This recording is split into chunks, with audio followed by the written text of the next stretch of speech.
Olá, nós vamos falar hoje sobre a importância da análise econômica do direito para o direito econômico do Brasil. Então, a relação entre o direito e a economia é tão antiga quanto a vida em comunidade. Basicamente, o direito consiste em uma técnica social que visa sistematizar um conjunto de regras e tem-se por objetivo regular o comportamento dos indivíduos.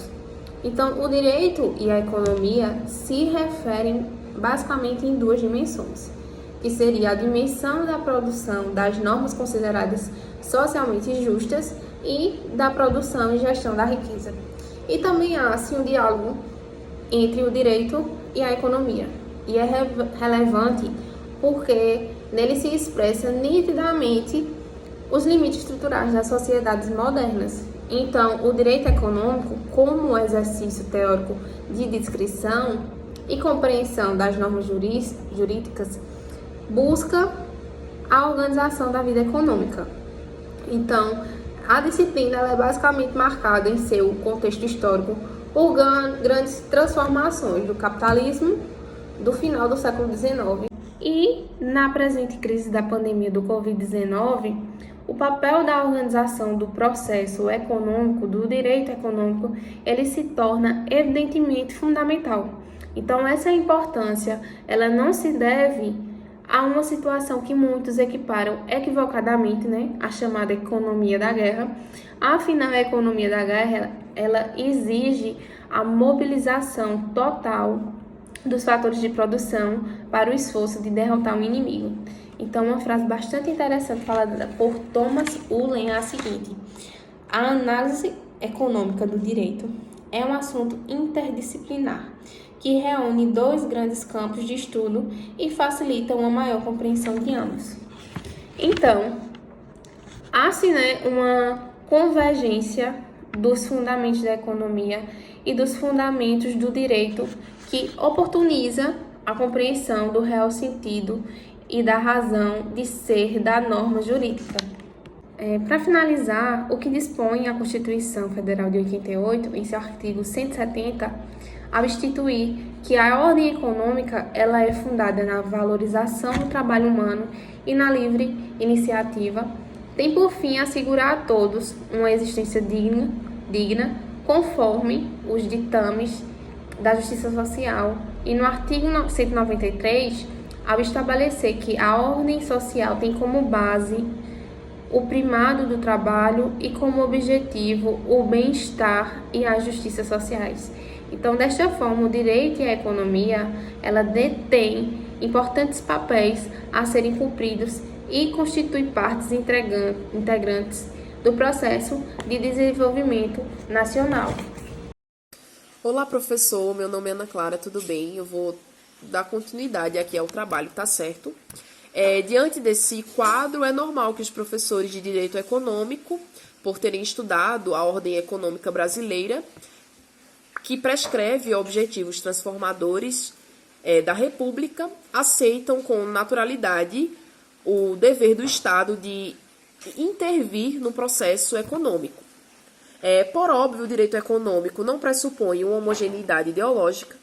Visões liberais podem ser elaboradas ao lado ou em oposição à visão, por assim dizer, mais desenvolvimentista. Há uma política econômica positivada em sede constitucional que autoriza a vontade política de concretizá-la. A defesa de uma pauta é mais possível de ser imaginada, até mesmo pela constatação histórica de alternância de poder em regimes democráticos.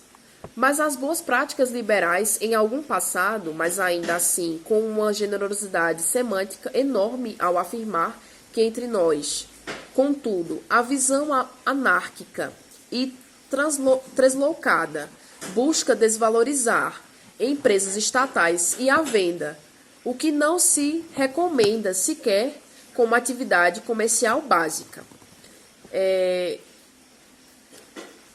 Em que busca, o contrário, a valorização do produto que se oferta, o horror ao Estado, esse inimigo de todos nós que, de forma deliberante, como fonte de todas as corrupções, abre espaço para a entrega de setores estratégicos de nossa economia, que nos permite, ao menos, elementos concretos de uma imaginação de um país melhor. A importância do estudo do direito econômico e a economia política entre nós reside nesse contexto civilizatório de busca de informação, sem necessidade de homogeneização discursiva em torno do desenvolvimentismo, mas ao mesmo descrevendo criticamente as engrenagens do poder e regulação econômica. E é isso. Liberdade econômica como fim em si mesmo, ânsia em transformar mortes em austeridade na gestão da segurança, da seguridade social, de oferecer corpos e tragédia familiar em política sanitária, em reduzir pela metade benefícios tributários sem qualquer avaliação de resultados e de impacto, em tratar a Constituição orçamentária como se fosse medida provisória e o sucateamento do investimento público são a ivermectina e a cloroquina jurídicas contemporâneas. A ausência de empatia e a falta de vontade de, ao menos, copiar as nações capitalistas deveriam chocar. Não é que se propõe a fazer igual aos modelos exitosos, querem fazer pior, como nos lembra a música. A discussão sobre a reforma tributária ilustra bem esse ponto. Busca-se a importação do que seria padrão OCDE, de tributação sobre o consumo, mas, novamente, a importação e pela metade. Pois sim, pretende uma alíquota que será a maior do mundo, afora as inúmeras contribuições de intervenção do domínio econômico, que acabam funcionando praticamente como tributos sobre o consumo. Telecomunicações, por exemplo.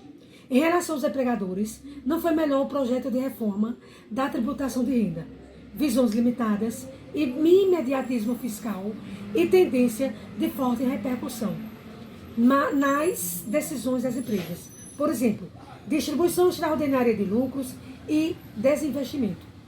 São marcas do projeto apresentado. A proposta já surge, prometendo mais um contencionismo, ao ter a ânsia de alcançar lucros, já gerados anteriormente nas distribuições de lucro posteriores.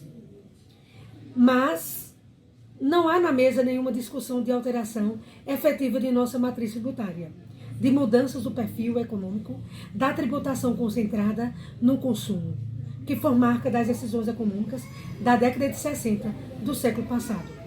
O direito econômico ajuda-nos a compreender a organização econômica das nações e na relação entre poder e técnicas jurídicas de política econômica e pode auxiliar na compreensão histórica de como as nações mais desenvolvidas se organizaram e de quais são os desafios e particularidades do caso brasileiro, ou seja, educação contra negacionismos de toda sorte.